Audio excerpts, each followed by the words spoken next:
François Tadeau, bonjour. Bonjour.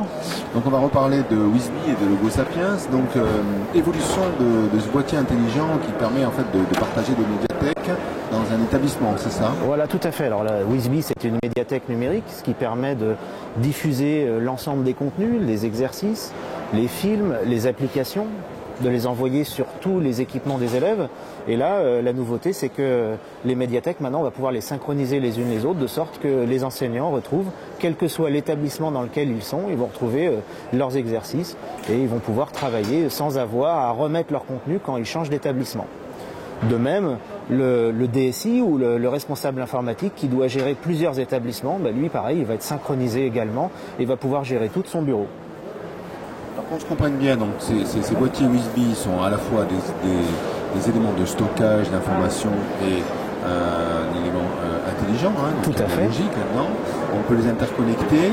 Ça permet en fait d'avoir une sorte de cloud privé, c'est ça? C'est une forme de cloud au final, parce que c'est un cloud qui n'est pas donc qui est privé, voilà, effectivement, qui est privé. Tout le stockage se fait dans chaque établissement et c'est un stockage autonome. Donc c'est-à-dire on n'a pas besoin d'aller sur Internet. Si on n'a pas d'Internet, ça va continuer à fonctionner. C'est un cloud privé. D'accord, donc au-delà de Wizbee, est-ce qu'il y a des applications qui sont stockées ou proposées dans ces boîtiers? Alors, on a des partenariats avec un nombre d'éditeurs pour justement faire toute la logistique des manuels numériques, puisque la médiathèque numérique est exactement adaptée pour tout ce qui est logistique des manuels, pour pouvoir les diffuser de façon quantitative et massive sur l'ensemble des matériels des élèves. On a aussi cette année un partenariat avec une start-up qui s'appelle Uni et qui propose un module auteur pour que les enseignants puissent créer très facilement leurs propres cours en 3D et en réalité augmentée. Donc ils créent leur zone et puis directement ils vont envoyer sur les tablettes des élèves des exercices en 3D et en réalité augmentée. C'est très simple.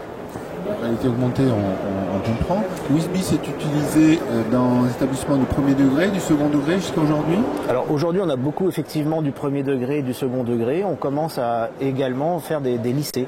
Donc à partir du moment où on veut simplifier finalement toute la logistique documentaire entre les enseignants et les élèves, c'est très simple aussi puisque les élèves n'ont pas à se poser la question où est-ce qu'ils ont à enregistrer leur exercice, ça va s'enregistrer automatiquement en fonction de leur nom et c'est plus facile à corriger. Alors comment Wizbee s'intègre, donc puisque vous touchez les lycées ou le second degré, comment Wizbee s'intègre dans le cadre de l'ENT? Eh bien en fait, aujourd'hui dans le cadre de l'ENT, on est ce qu'on appelle le connecteur du mode déconnecté, pour faire simple, c'est-à-dire que Wizbee va être le relais en mode local de l'ensemble des informations qui sont contenues dans l'ENT. Donc ça va faire tout à fait on va dire une interface de l'ensemble des informations qui sont dans l'ENT de façon à pouvoir les relayer en interne dans les établissements. Alors, au niveau de l'authentification, c'est une authentification unique ou c'est une authentification propre? Alors tout à fait, c'est la même authentification. L'élève s'authentifie une fois et bénéficie de l'ensemble des services et de l'ENT et de Wizbee.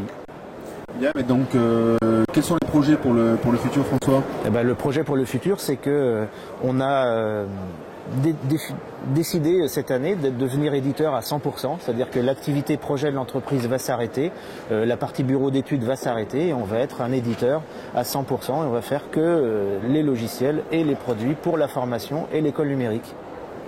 Bien, mais bon courage. Merci bien.